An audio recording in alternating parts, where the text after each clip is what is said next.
Aleluias. Êxodo capítulo 14. Vamos ler do versículo 1 ao versículo 14. Eu quero falar hoje sobre que tipo de adorador somos nós. Primeiro capítulo, Êxodo capítulo 14. Êxodo capítulo 14. Êxodo capítulo 14, versículo 1. Tivemos a conferência de mulheres ali em Guarulhos ontem, foi lindo. Quem foi das mulheres aqui? Levanta a mão. A mulherada está crente. Amém? Nós estávamos todos ali. Obrigado você que foi. Hoje é o nosso segundo culto do dia. E hoje vai ser uma benção como foi de manhã, amém?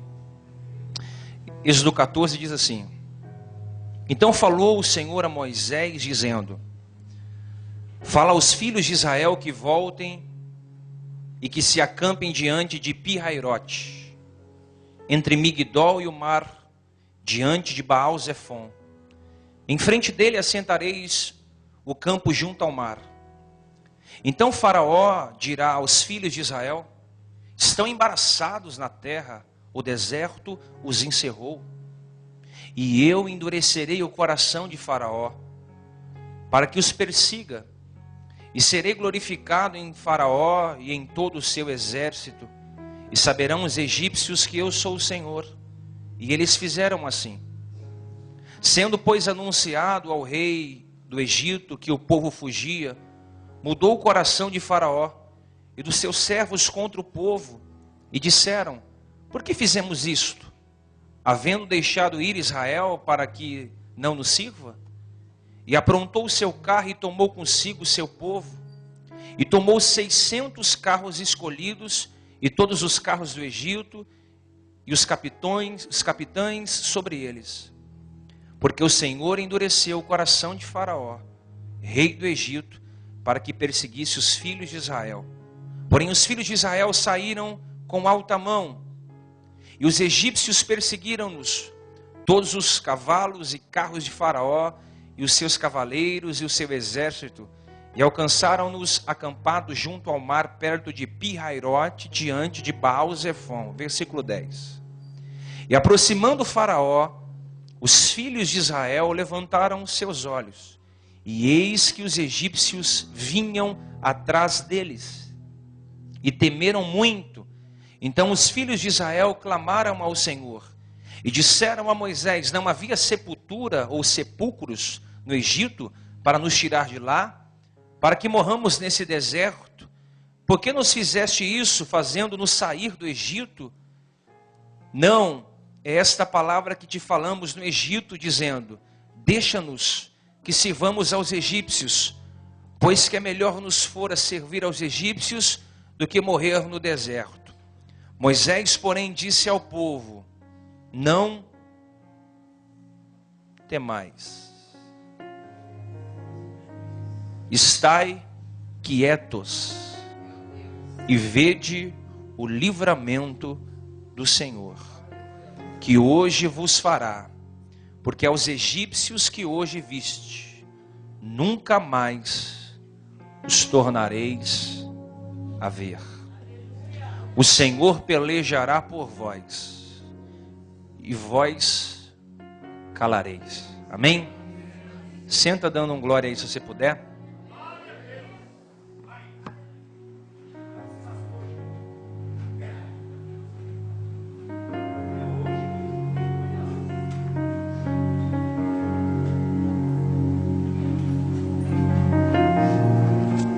Graças a Deus.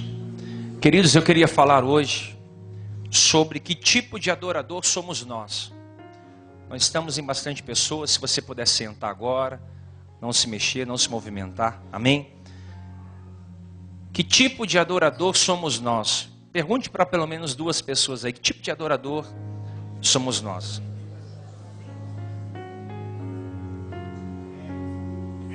Eu queria começar dizendo que nós temos uma dificuldade muito grande de adorarmos a Deus nos momentos difíceis da nossa vida.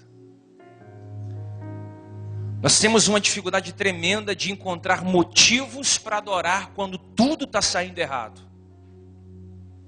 Isso não vem só de você ou de mim, vem de todos aqueles que estão no mundo. Nós temos uma dificuldade em ver Deus brilhando em meio às crises da nossa vida pessoal.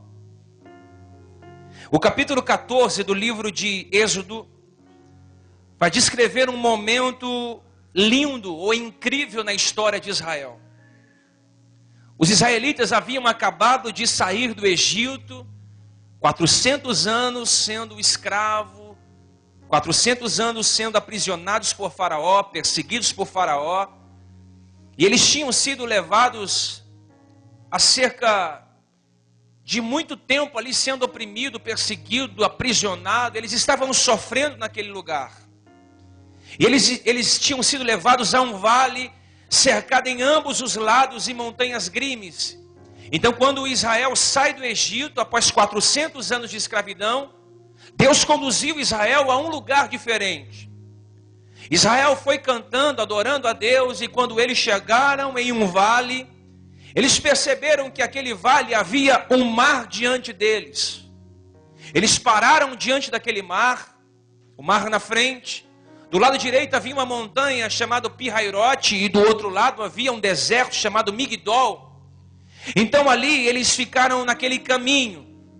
E eles não sabiam, mas eles estavam prestes a vivenciar uma noite negra, uma noite escura, uma tempestade que viria sobre a sua alma. Eles enfrentariam uma noite de agonia. Quem já enfrentou uma noite de agonia sabe o que eu estou dizendo? De pânico, de desespero. Queria testar aqueles homens no seu limite.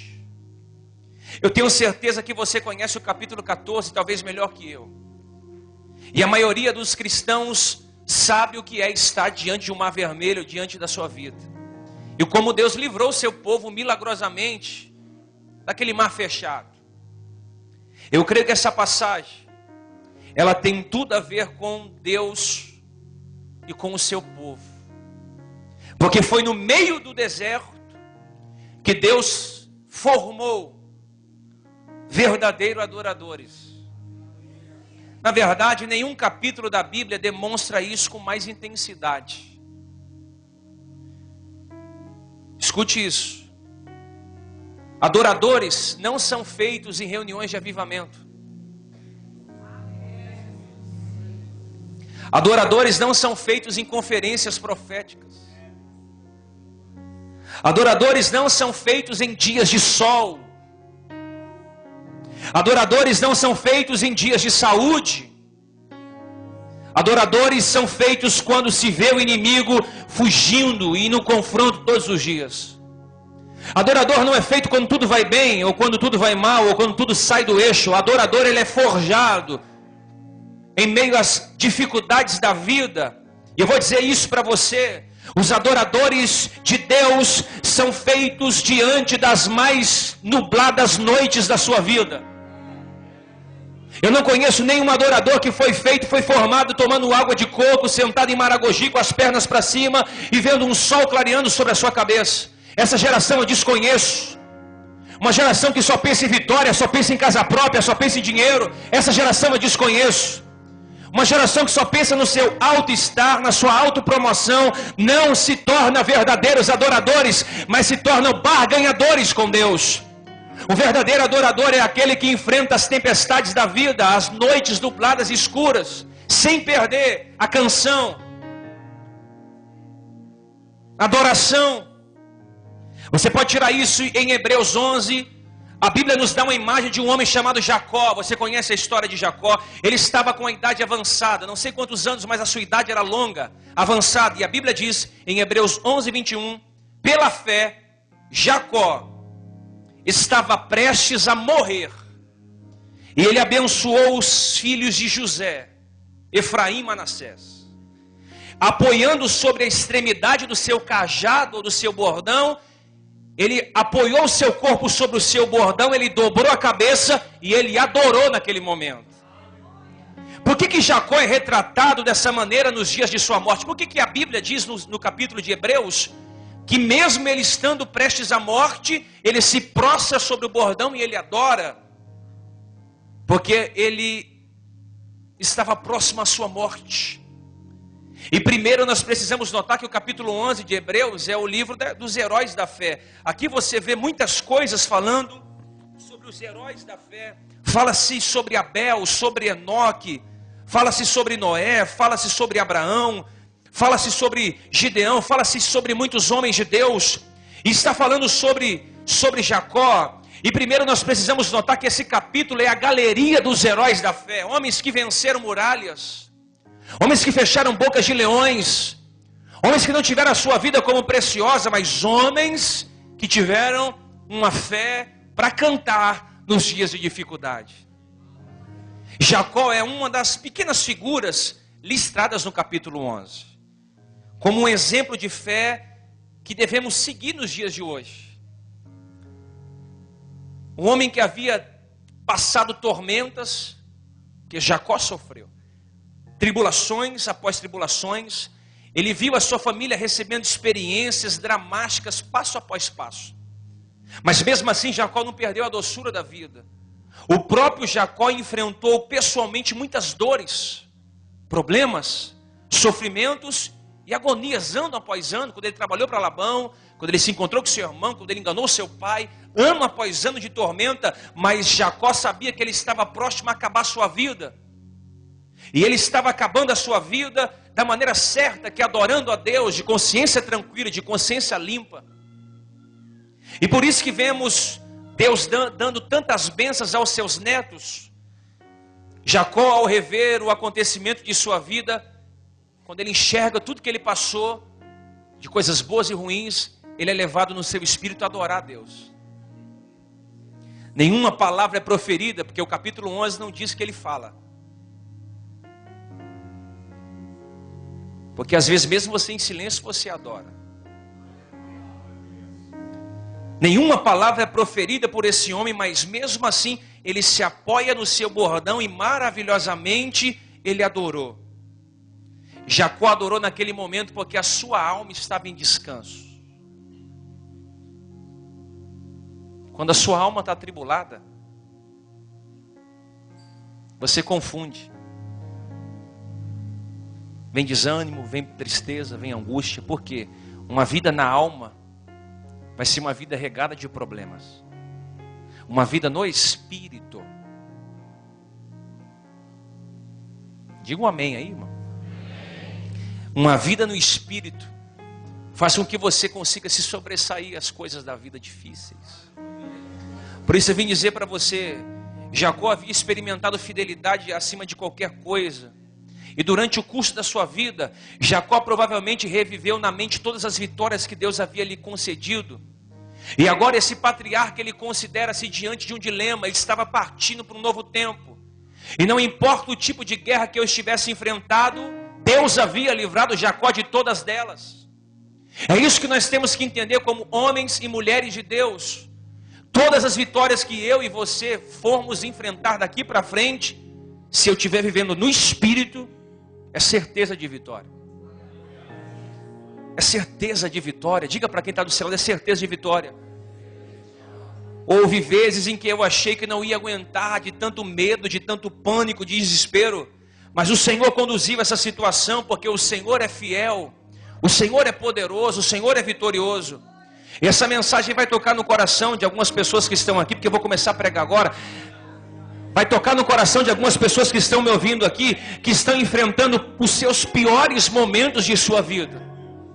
Tem pessoas aqui que, se lesse a sua biografia de vida, iria me dizer: eu estou vivendo o pior mês da minha vida, tanto financeiro, tanto espiritual, tanto material, tanto crescimento profissional. Eu estou vivendo uma crise muito grande, e eu vim dizer para você que essa crise, ela vai formar em você uma pessoa muito melhor do que você é.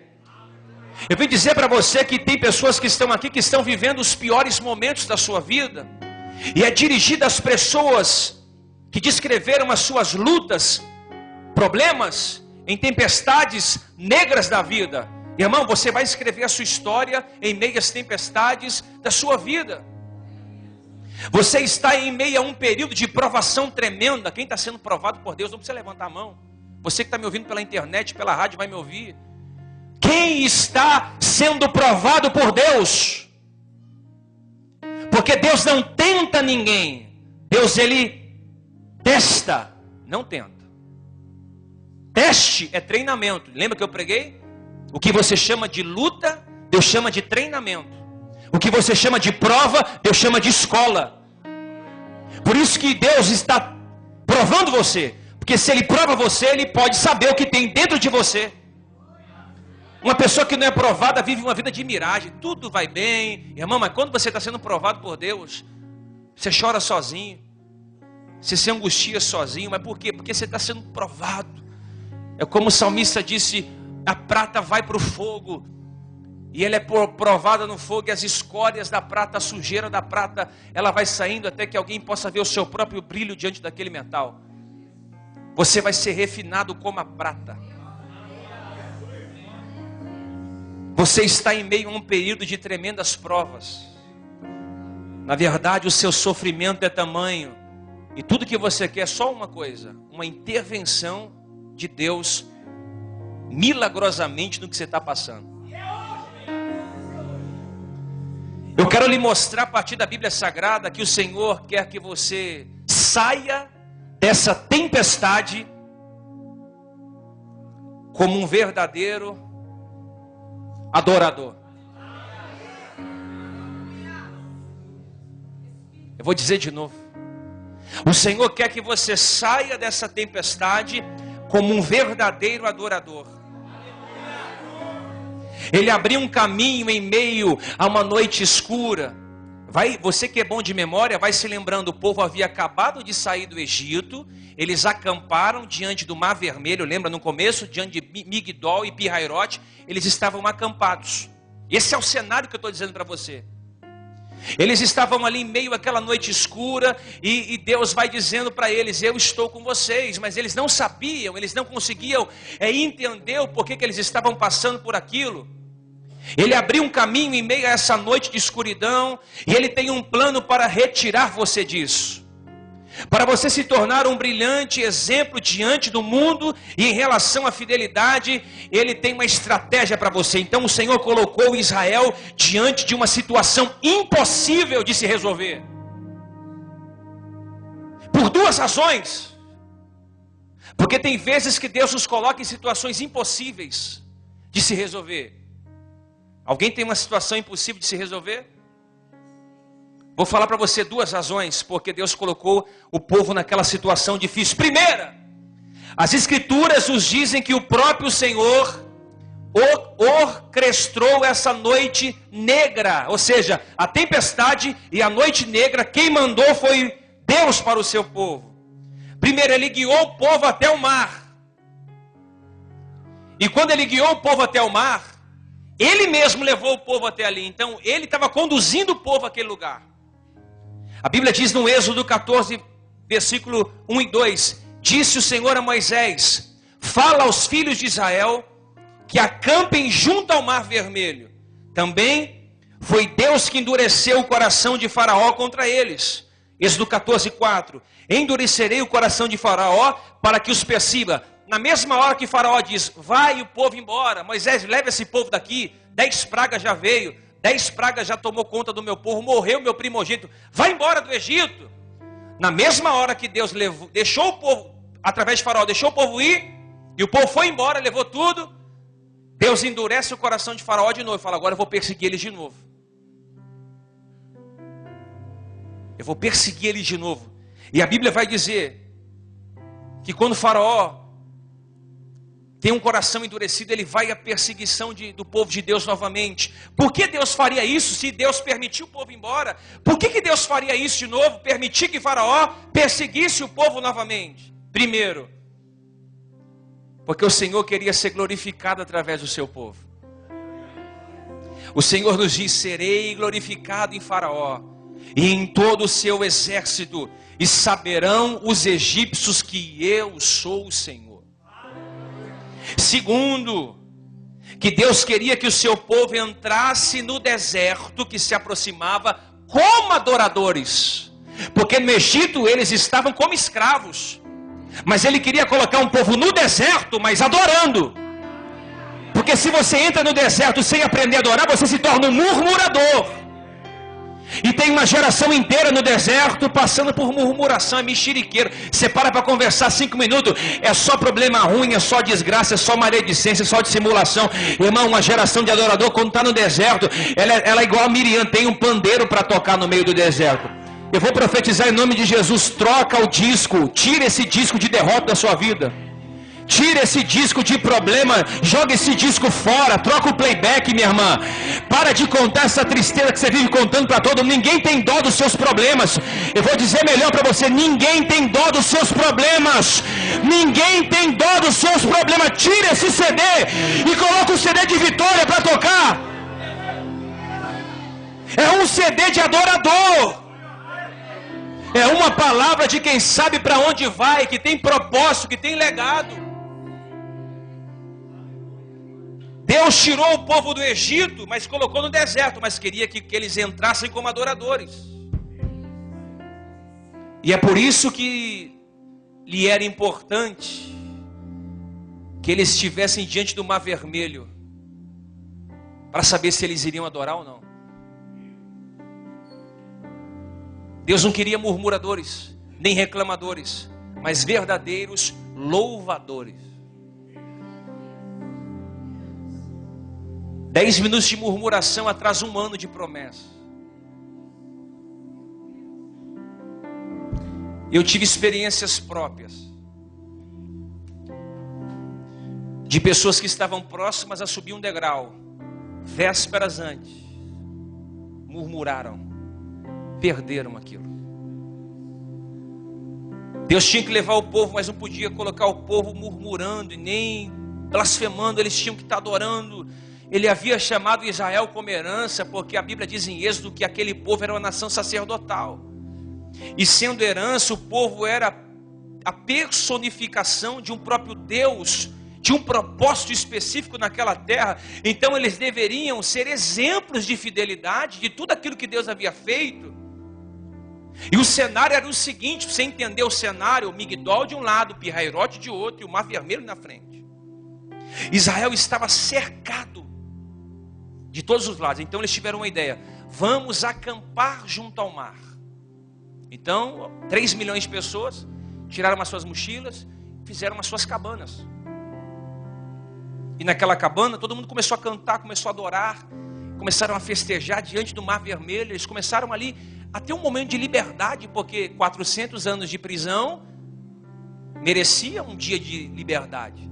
Então eles começaram a se alegrar, porque eles haviam se encontrado, eles estavam em liberdade. Depois de 400 anos de cativeiro, o que lhe restava era o quê? Era cantar.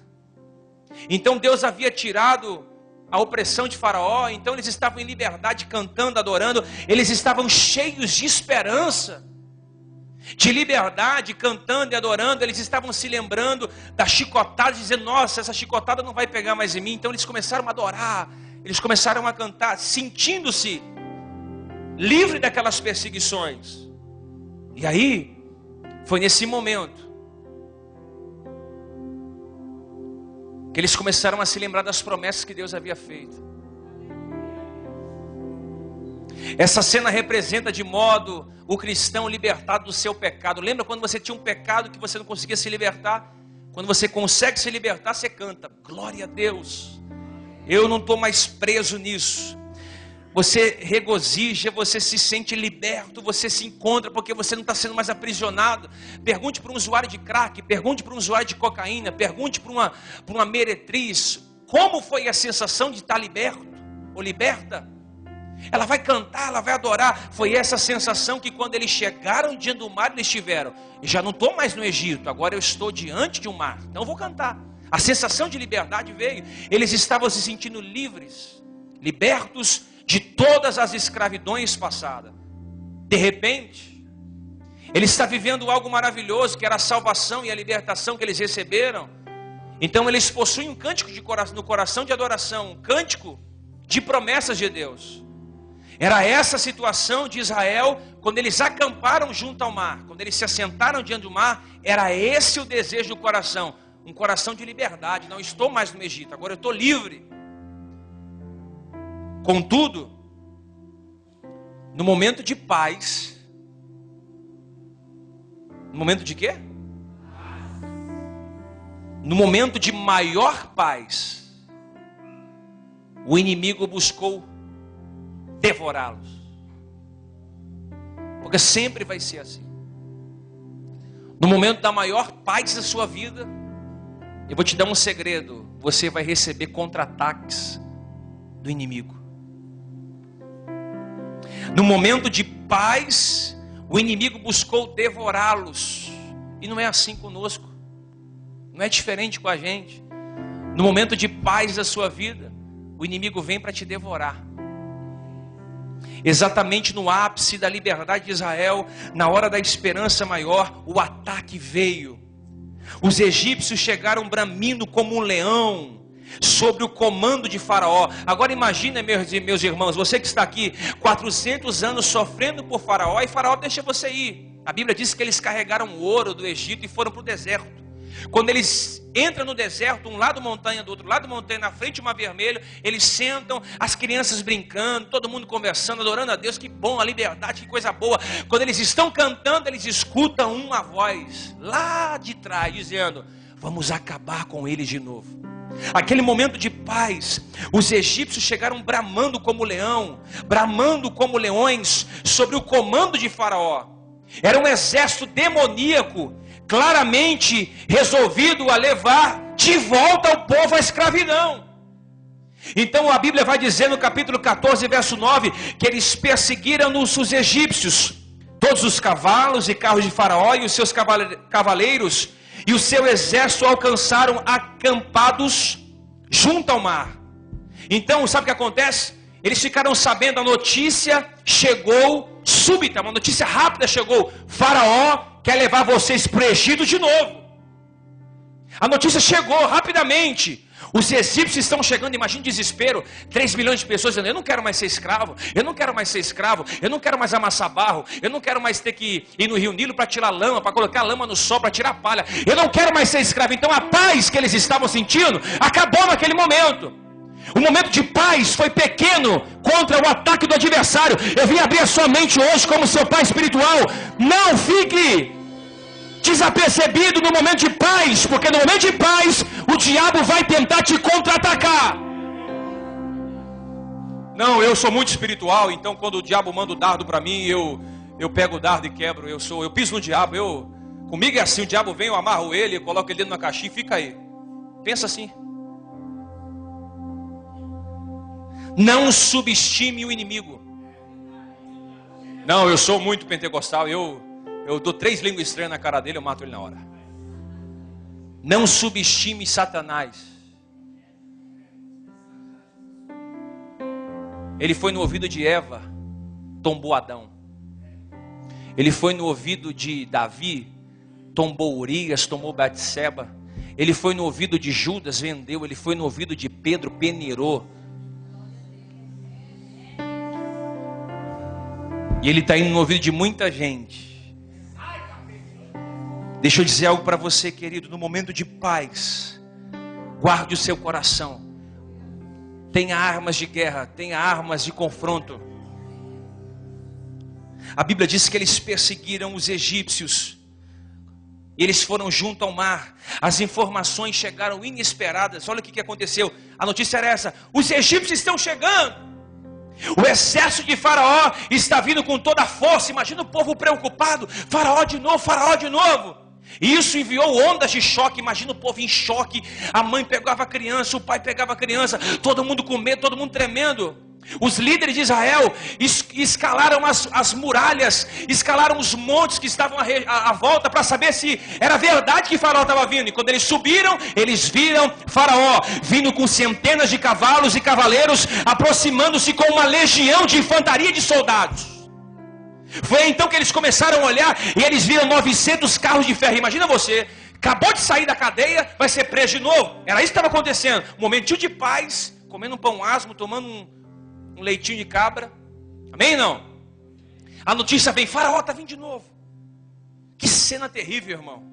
Ele tomou ele tornou um pedaço qualquer de esperança. Irmão, imagina a notícia chegando: Faraó vai invadir. A esperança foi embora. A Bíblia diz no capítulo 14, verso 10: os filhos de Israel levantaram os olhos, e eis que os egípcios vinham atrás deles, e eles ficaram trêmulos, temendo muito. Eu me pergunto, quantos cristãos já experimentaram esse tipo de terror, bem na época de paz? Você já recebeu um telefone na madrugada? Você foi atender o telefone, notícia ruim, morreu fulano. Quem já perdeu um ente querido aqui? Pai, mãe, filho. Olha, a coisa difícil é você perder alguém. Você está num tempo de paz, o telefone toca: oi filho, está sentada? Então senta. Ó, fulano, acabou de partir. Você se lembra de quando você perdeu alguma coisa, no momento de paz que veio para roubar a sua vida? Eu estava me lembrando quando eu estava redigindo essa mensagem, de quando nós fomos assaltados em casa. Aquilo nunca saiu da minha cabeça, irmão, porque nós estávamos num momento de paz. 3 meses depois, estava se aproximando do meu casamento, então eu estava feliz, organizando algumas coisas. E aí você toma um contra-ataque. Levaram a roupa, relógio, levaram tudo, e você fala: Deus, um tempo de paz. Final do ano chegando, véspera natalina, sua família reunida. E foi esse tipo de notícia que chegou para o povo: olha, Faraó está vindo atrás de vocês. Esse foi o tipo de chamada assustadora que Israel recebeu.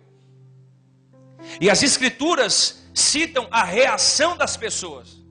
Sabe qual foi a reação das pessoas? Elas levantaram os olhos e elas viram os egípcios e tremeram.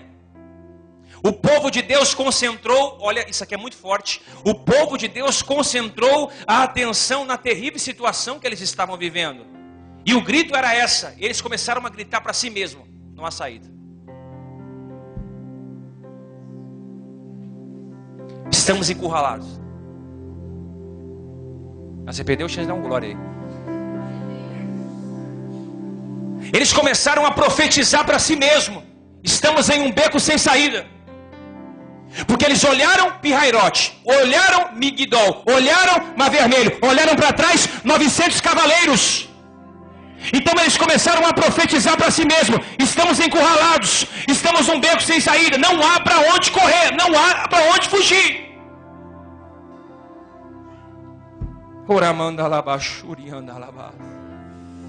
Eles começaram a profetizar para si mesmo: não há para onde fugir, estamos encurralados. O que eles fizeram a seguir nos diz quanto isso é importante para mim e para você. Escute isso. A Bíblia diz que quando eles começaram a profetizar para si mesmo, no capítulo 14, verso 10, a Bíblia diz: os filhos de Israel clamaram ao Senhor. Escute isso. Quando eles se viram aprisionados, eles clamaram ao Senhor. Agora aprenda, não se engane. Não era clamor de adoração. O clamor era: Senhor, por que você permitiu isso? Quem já orou assim? O clamor não era assim: papai, nós te amamos. Era assim: por que você está permitindo isso? Senhor, fomos escravos 400 anos. O Senhor nos libertou para quê? Para voltar para lá? Eles começaram a clamar a Deus, questionando o seu poder. Para morrermos na mão de Faraó, olha o questionamento. Depois de tanta dor e sofrimento, eles começaram a questionar a Deus. E o Senhor nos encheu de promessa. Eles foram conversando com Deus: Senhor, o Senhor nos encheu de promessa, nos libertou, nos deu um tempo de paz. Mas mesmo assim, quando obedecemos a tua palavra, o Senhor deixa que o inimigo caia sobre nós. Irmão, você pensa da mesma forma: Deus, por que está acontecendo tudo isso na minha vida? Você me tirou daquele lugar para morrer aqui? É ou não é? Por que eu mudei de casa? Por que eu mudei de trabalho? Por que eu mudei de empresa? Por que eu mudei de ministério? Para morrer? É isso que você faz. É isso que nós fazemos. Porque a gente faz isso. Era melhor a gente pensar da maneira diferente. Deixa eu dizer uma coisa para você. Quem já não se sentiu assim? Eu já me senti assim várias vezes. Foi isso que eles disseram naquela hora terrível. Deus, por que o Senhor tirou a gente do Egito para morrer no deserto? E a amargura começou a crescer dentro deles. E aí você chora, você faz biquinho. Ninguém me ama, ninguém me quer. Você fala assim, não vai dar certo mais, eu vou falir, eu não tenho mais jeito. Eu acho que eu vou para o mundo mesmo. No mundo, eu já quer sofrer na igreja, vai sofrer no mundo, não é assim? É melhor estar no meio do mundão, os amigos verdadeiros. Não é assim que a gente pensa? Aí você fala, o que eu estou fazendo para merecer? Eu sou dizimista, ofertante, estou na quarta, estou na quinta, vou na conferência, eu sou amigo do bispo, eu sou amigo dos pastores, eu só passo por problema. Mas no meio do sofrimento, Deus fala três coisas. Três coisas. Deus mandou Israel fazer três coisas em meio ao sofrimento. Primeiro, não tema. Segundo, se aquiete. Terceiro, veja com os seus próprios olhos a salvação do Senhor.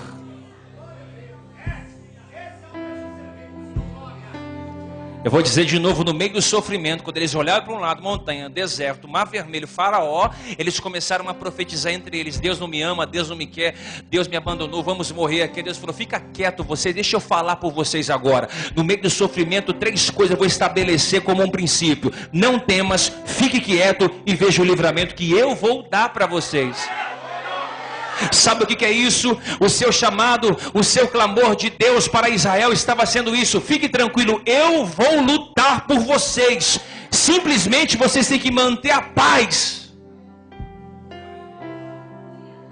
Eu vou lutar por vocês, simplesmente mantenham a paz.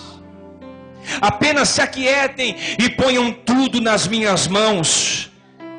Nesse momento eu estou realizando uma obra dentro de uma esfera espiritual e está tudo sobre o meu controle. Era isso que Deus estava dizendo, olha, tudo que eu estou fazendo está sobre o meu controle. Então não entra em pânico, não deixe o cabelo cair, não passe fome, não se desespere, não entre em depressão.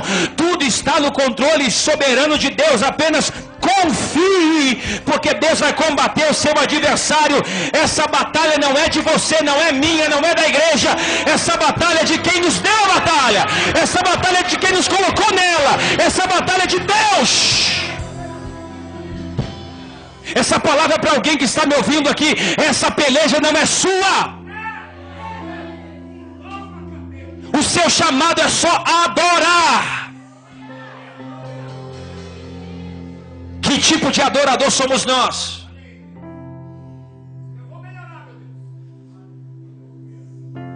E quando eles estavam lá, mandarachuri andalabás, oramandachoi andarabás, Deus estava dizendo, fique na paz que eu luto.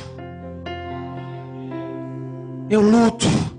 Mas o povo ficou desesperado, pastor Natanael. Sabe o que aconteceu, meu querido? Um prazer estar com você aqui. Veio um grande temor no arraial. Veio medo no arraial. Era o início de uma negra tempestade que estava vindo sobre o arraial. Mas também era o começo da obra sobrenatural de Deus. Então ele enviou um tremendo e poderoso anjo, protetor, para ficar entre o seu povo e o inimigo. Olha que coisa linda, querido. Quando o povo saiu do Egito, foi um anjo na frente, abrindo caminho, quebrando as correntes, tirando os espinhos. Quando Deus viu que o povo estava tremendo de medo, Deus falou, anjo, sai da frente e vai para trás.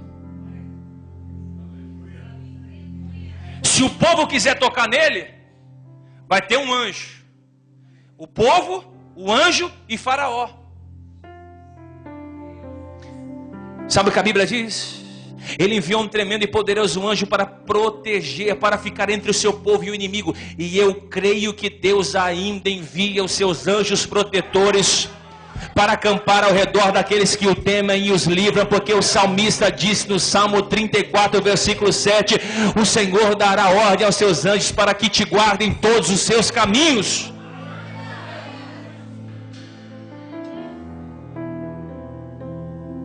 Mas não foi só isso não. O Senhor também moveu uma nuvem sobrenatural que havia dado a Israel para guiar, porque Deus deu uma nuvem para guiar Israel. Sabe o que Deus fez? A nuvem de repente se desloca.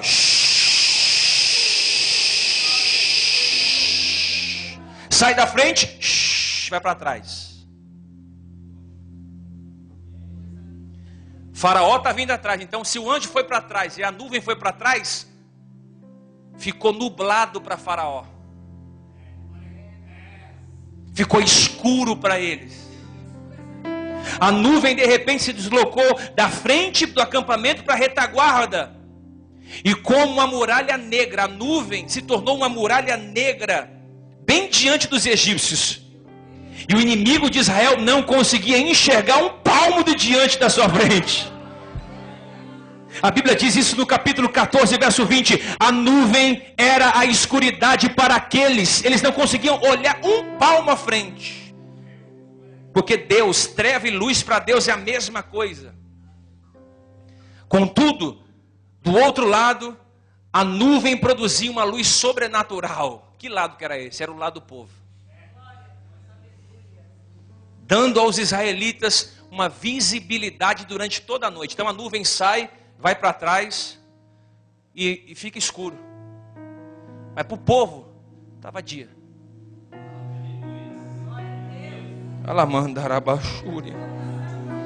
Para este, a noite ficava como dia. E eles poderiam ver, eles poderiam andar com aquela nuvem. Prezado, amigo, filho, você que está me ouvindo aí. Se você é filho de Deus, comprado pelo sangue, Ele colocou um anjo entre você e o diabo. Se você é um filho mesmo, Ele comanda Israel dizendo: não fique com medo, não se atemorize, creia na minha salvação, porque Satanás não pode ir contra você, respirando qualquer tipo de malignidade, mas em nenhum momento durante a sua noite negra e turbulenta, o inimigo será capaz de tocar em você. Sabe o que Deus estava dizendo? Eu vou tirar a nuvem, vou colocar aqui, vou escurecer eles, vou clarear vocês. Na sua noite negra, na sua tempestade, o diabo não vai poder tocar em você. Era isso que Deus estava dizendo: Israel, permaneça firme, porque na sua noite negra, o diabo não vai poder tocar em você. Não vai poder te destruir. O inimigo não será capaz de tocar em você nos seus dias maus. Apesar do exército de Faraó estar totalmente na escuridão, ele ainda podia levantar a voz. Eles não estavam vendo um palmo, mas podia falar. E a noite inteira, eles vomitaram ameaças, mentiras contra o povo de Deus. Assim que terminaram a noite, olha o que eles diziam lá atrás. Ele não podia ver nada, então eles gritavam: assim que terminar essa noite, nós vamos destruir com vocês. Assim que terminar essa noite, nós vamos invadir e sacudir as tendas. Assim que terminar essa noite, vocês estarão destruídos. Vocês serão levados para a escravidão novamente. Eles começaram a gritar. Porque, irmão, olha, isso aqui é muito poderoso. Quando o diabo não pode te tocar, ele usa a boca para te ferir. O diabo aprendeu que bate no rosto de alguém hoje não dá nada, porque se ele for crente, ele dá outra. Mas a palavra, irmão, quando ela entra ela desce um pouco quadrada assim. É mais fácil se apanhar do que você ouvir algo. É ou não é? Então eles ficaram insultando: Deus não pode salvar vocês, vocês vão desistir agora, nós vamos entrar e vamos acabar com tudo. Você já ouviu essa voz alguma vez?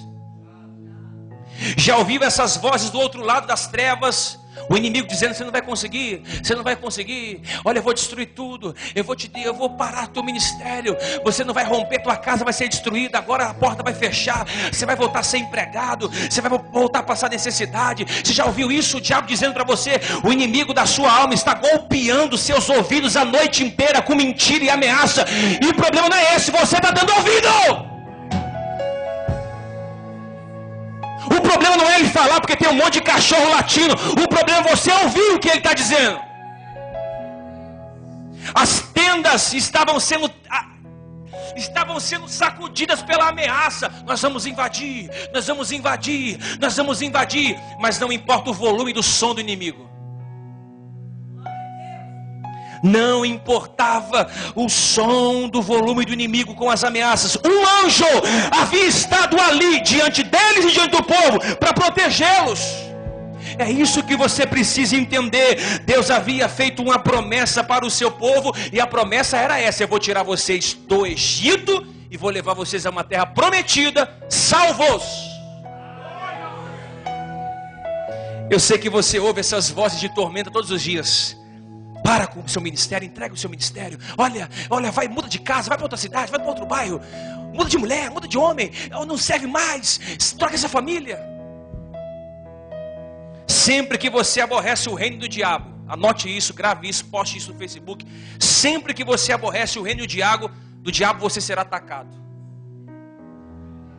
Sempre que você aborrecer o reino do diabo, você será atacado. Por que Deus permitiu Israel enfrentasse uma noite inteira de escuridão e tormenta? Por que Deus permitiu eles passarem uma noite? Porque foi uma noite de escuridão. Deus poderia ter feito assim, ó. Matava todos os faraós, todos os soldados, cavaleiros. Mas Deus permitiu a escuridão, porque Ele queria formar adorador.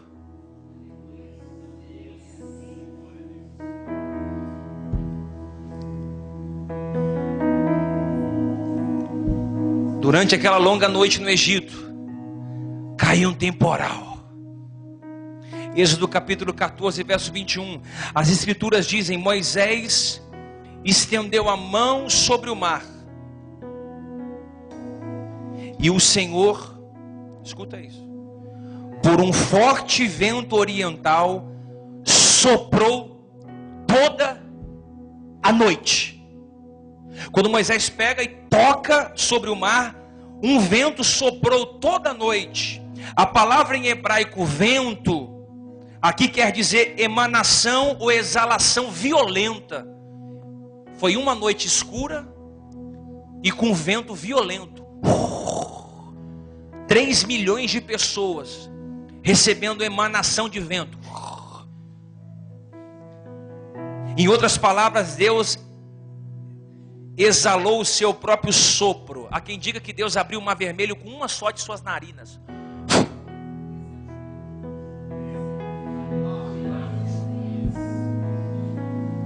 As tendas de Israel começaram a tremer, soprando para um lado, soprando para o outro. Esse é o tipo de força que deve ter soprado no acampamento. Imagina um vento soprando toda noite. O vendaval que Deus produz foi tão poderoso, escuta isso, que começou a separar as ondas do mar.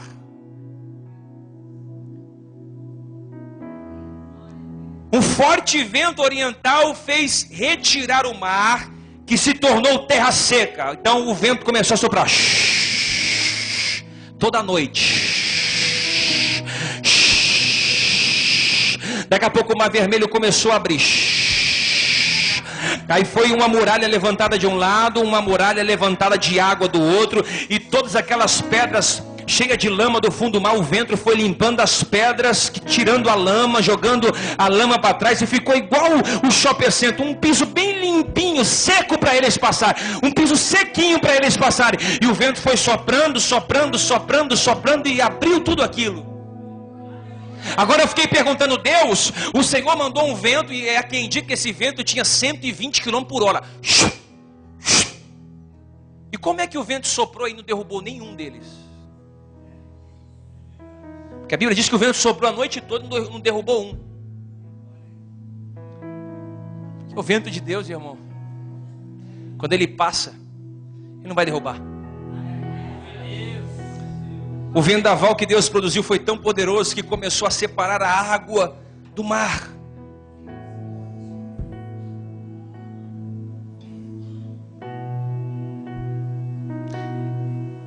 Do outro lado, o inimigo está dizendo: quando clarear, nós vamos invadir.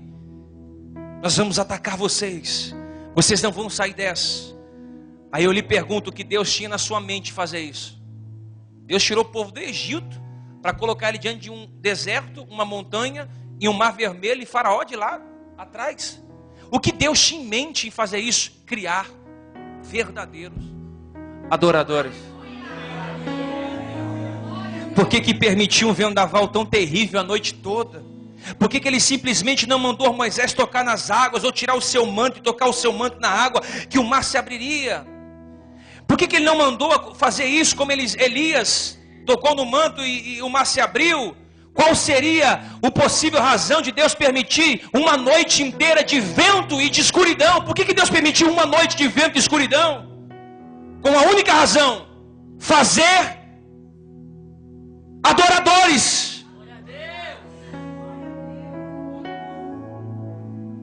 Deus está agindo em todo o tempo, usando tempestades para formar um caminho para tirar o seu povo da crise. Você não está entendendo? O vento está soprando, está dizendo é maldição, é palavra de peso, é palavra de acusação, estão contra mim. É Deus soprando o vento, meu filho, para te tirar da crise. Porém os israelitas não conseguiram enxergar isso, eles não conseguiram perceber que era Deus através do vento. Nós só sabemos, isso aqui eu vou falar, você não vai esquecer nunca. Só sabemos aonde está Deus no fogo. Crente é tudo fogo. Ah, tem fogo, tem Deus. Ah, corinho de fogo é Deus. Vigília de fogo, estou dentro. Tudo que é relacionado a fogo, o povo de Deus fala, tem Deus. E o vento?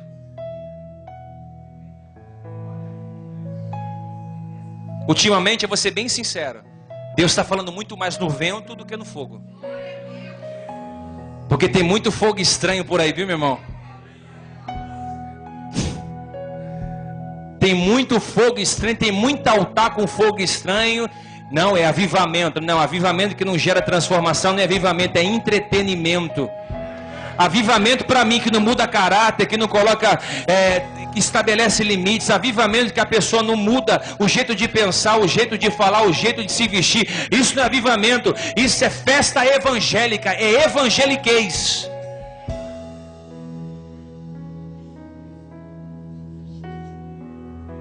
Deus está falando no meio do vento.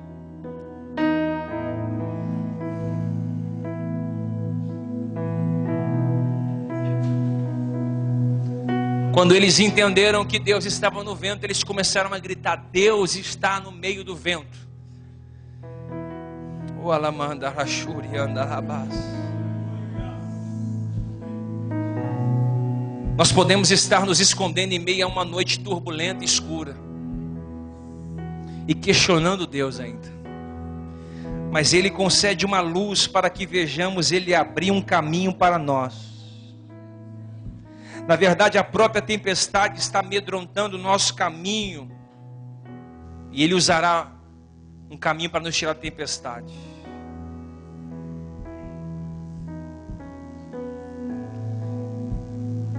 Olha para mim. O mar começou a se abrir. O mar começou a se abrir. É engraçado que ninguém adorou antes que o mar se abriu.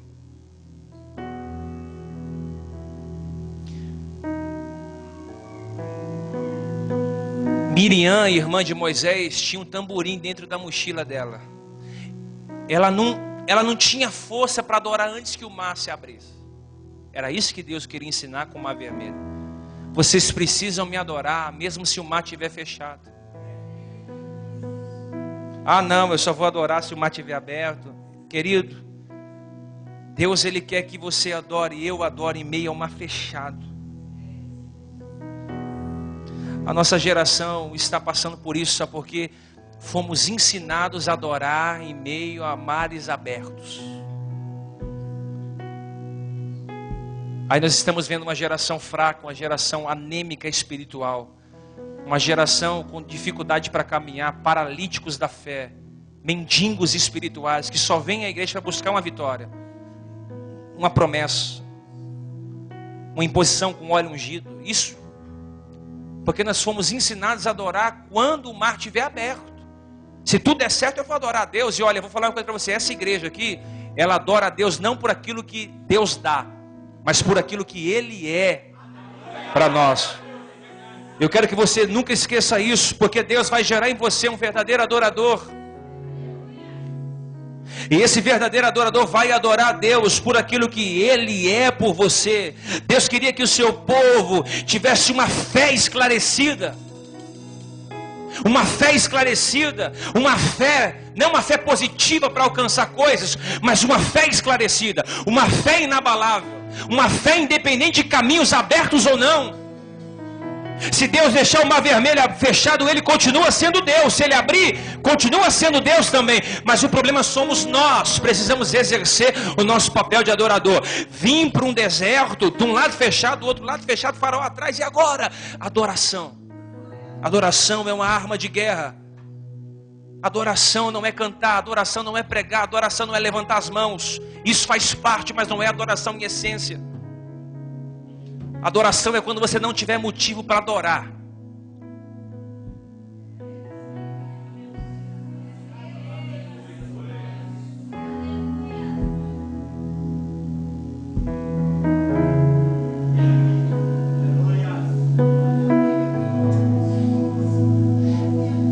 Deus queria adoradores de verdade, pessoas que pudessem louvar a Ele em todo o tempo,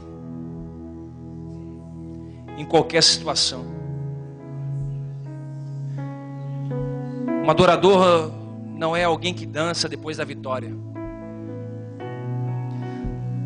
Não é a pessoa que canta os louvores depois de o inimigo ter sido vencido. Tem gente que diz: se Deus me der essa vitória, eu vou contar o testemunho. Olha, canta antes.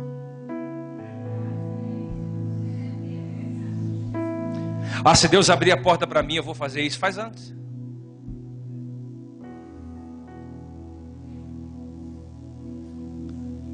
O povo só adorou quando atravessou o mar vermelho. O verdadeiro adorador é aquele que aprende a confiar em Deus na tempestade.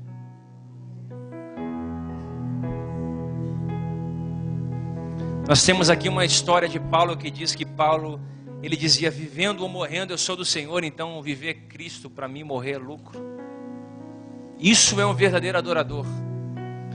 Um verdadeiro adorador é aquele que nas vésperas de ser levado à cruz, reúne os discípulos, come pão com eles e canta um hino.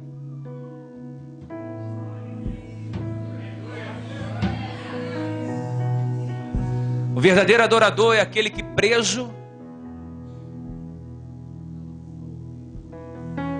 mãos e pés, ele chama Silas: vamos adorar um pouquinho, Silas. Mas como adorar, Paulo? Se minhas costas estão todas arrebentadas, vamos adorar um pouco. E eles começam a adorar. De repente a Bíblia diz que veio um terremoto e foi arrebentando todas as portas. A Bíblia diz que o carcereiro se prostra e ele diz: crê no Senhor Jesus, será salvo tu e tua casa. O verdadeiro adorador é igual Davi, que quando peca ele tira a coroa, diz: Deus, eu pequei contra ti, somente contra ti pequei. Não retira de mim o teu espírito. Isso é um adorador.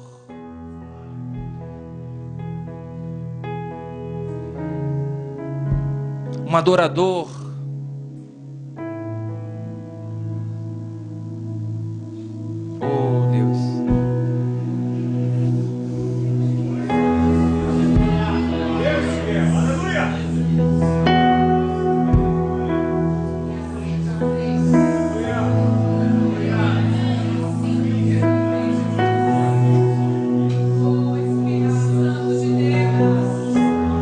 tipo de adoradores somos nós?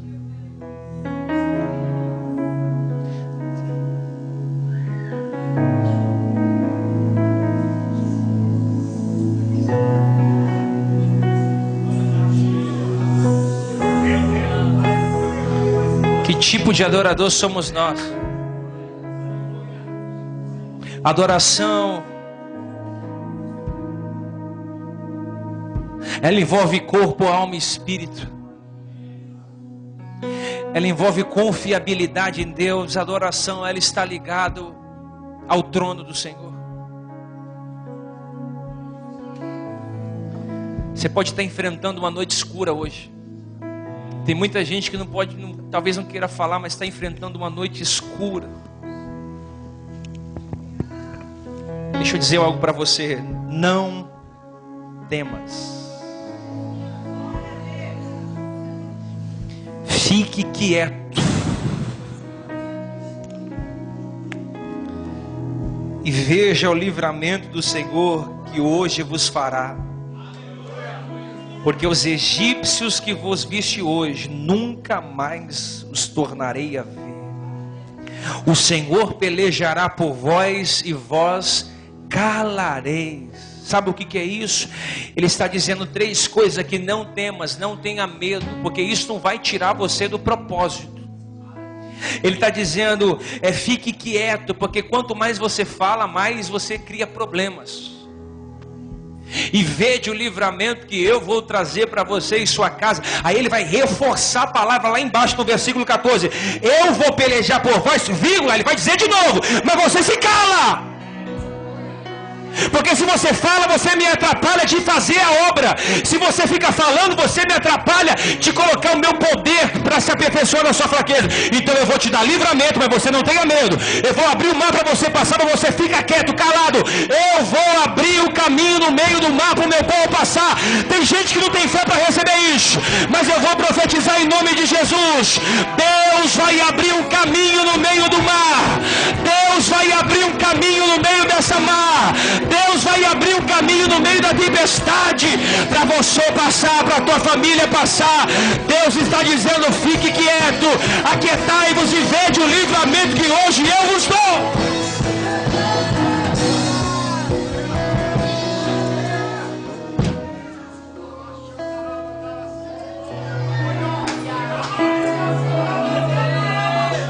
Então Moisés estendeu a sua mão sobre o mar, e o mar retornou a sua força ao amanhecer, e os egípcios, ao fugirem, foram de encontro a ele, e o Senhor derrubou os egípcios no meio do mar. Por que Deus matou os egípcios no meio do mar? Deus deixou os egípcios entrarem no meio do mar, mas quando eles entrarem, a porta fechou e eles morreram ali dentro. A porta que Deus abre para você não é para os egípcios entrar, é só para você.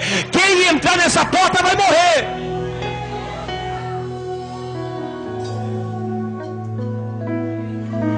E viu Israel a mão do Senhor, e mostrou grandes prodígios aos egípcios. E temeu o povo o Senhor, e disse: creu no Senhor e em Moisés seu servo. Irmão, deixa eu dizer algo para você. Então cantou os filhos de Israel. Depois que o mar vermelho abriu, eles cantaram. Nós vamos ser diferentes. A Bíblia diz no verso 15, eles cantaram depois que o mar abriu. A nossa geração vai andar na contramão da geração de Moisés. Moisés ensinou o povo a adorar quando o mar se abriu. Nós vamos ensinar nossa geração a cantar enquanto o mar estiver fechado. Ensine os seus filhos a cantarem quando tiver tudo fechado para eles. Ensine a sua mulher a cantar quando a porta estiver fechada para ela. Ensine o seu marido a adorar a Deus quando ele não vê mais expectativa de nada. Deus está levantando uma geração que está adorando a Deus em meio às portas fechadas da vida. Dá um pulo da sua cadeira se você acredita nisso. Segura na mão do seu irmão. Verdadeiros adoradores adorem a Deus quando tudo vai bem e quando tudo vai mal. Adoradores de verdade adoram a Deus quando a empresa está faturando e quando a empresa está endividada. Verdadeiros adoradores adoram a Deus morando em uma casa em Alphaville ou morando em uma casa na Alfavela, porque Deus é com ele.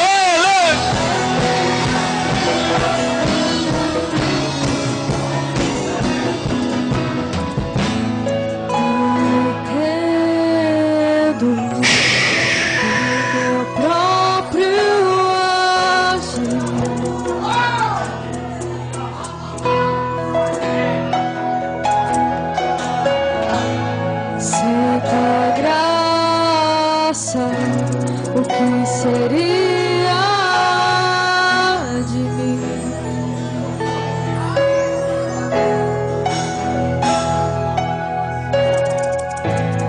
Não entendo o meu próprio agir.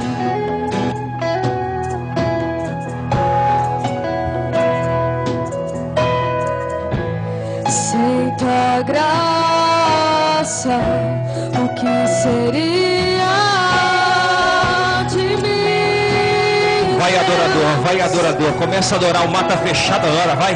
Pois o bem que eu quero fazer não faço, e o mal que eu não quero, esse sim acabo cometendo. Em meu ser militam carne e espírito, em uma guerra infindável, a qual eu não me rendo. Pois meu corpo já foi vendido como escravo, e não existe bem nenhum em mim, apenas o pecado. Mas eu sei que no tocante ao meu interior tenho prazer na sua lei. Vai adorador, explode aí! Liberta-me de mim. Isso! Eu quero ser a sua casa. Isso! Você estiver aqui, eu sei, eu venço o pecado. Então enche-me de ti, até que não haja mais espaço. Mas quando estou em tua presença, o meu viver é transformado.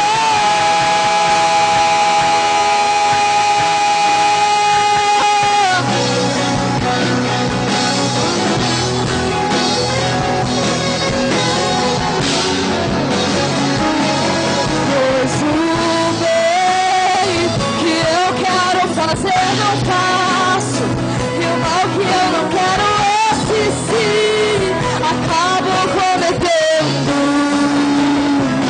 Em meu ser, com carne e espírito, em uma guerra infindável, a qual eu não me rendo. Pois meu corpo já foi vendido como escravo, e não existe bem nenhum em mim, apenas o pecado. Mas eu sei que no tocante ao meu interior tenho prazer na sua lei. Tu és o meu amado, então liberta-me de mim. Eu quero ser a sua casa. Se você estiver aqui, eu sei, eu venço o pecado. Então enche-me de ti, até que não haja mais espaço. Pois quando estou em tua presença, o meu viver é transformado.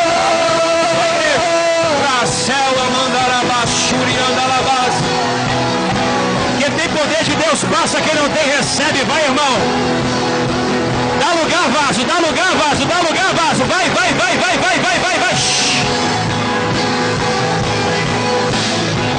Abba Pai, Espírito vem.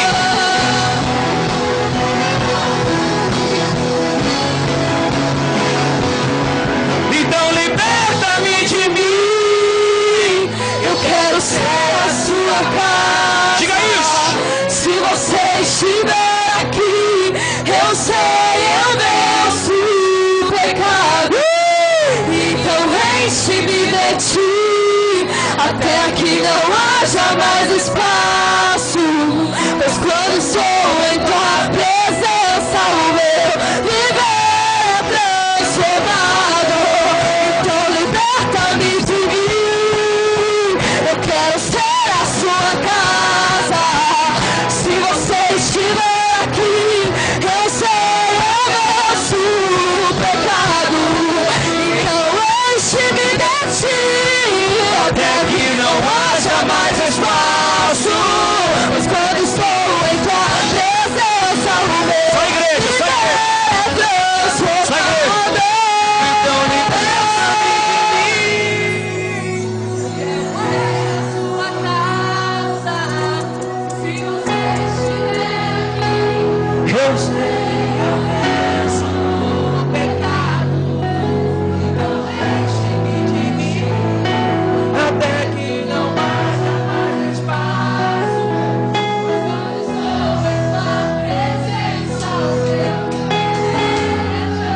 Olha os adoradores sendo levantados nessa geração.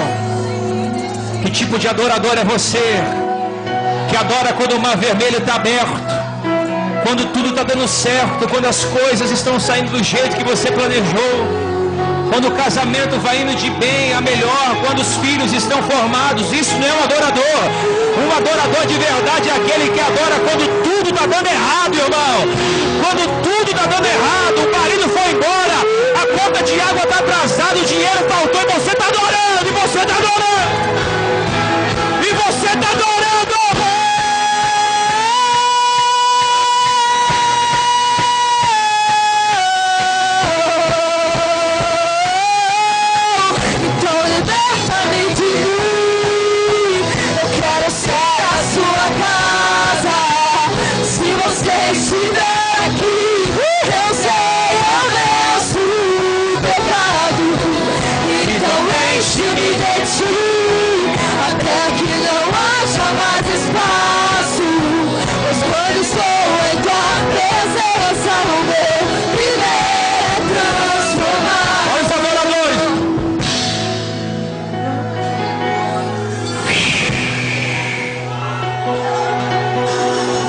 Aqui o Espírito Santo tem liberdade.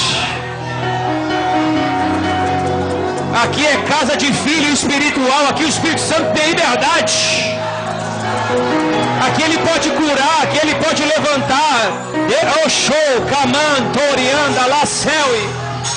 Show, comanda, lá. Oh, cheio. Cheio, cheio. Livre pra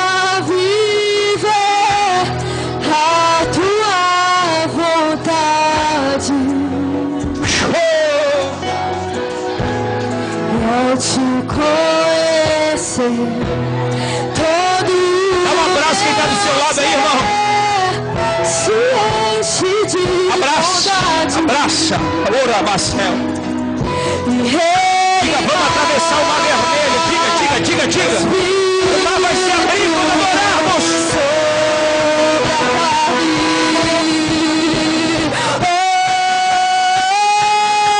Então liberta-me de mim.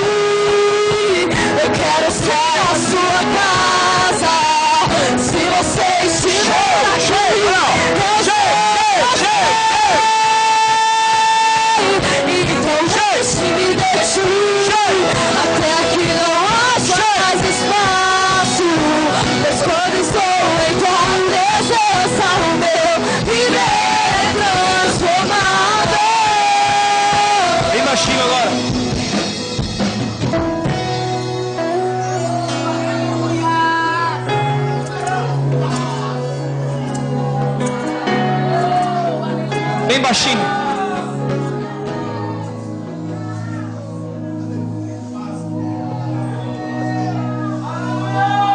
Alguém pode dizer assim, mas eles sentem a unção porque tem alguém cantando aqui ou falando. Eu quero que pare tudo aqui.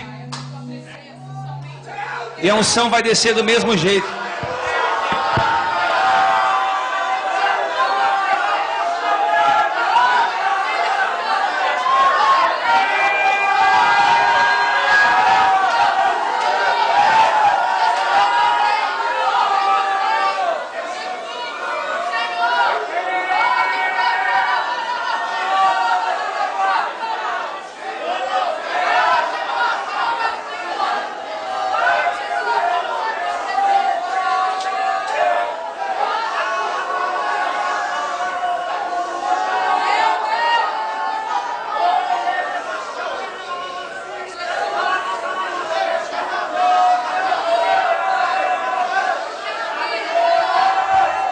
Vai se assentando, irmão.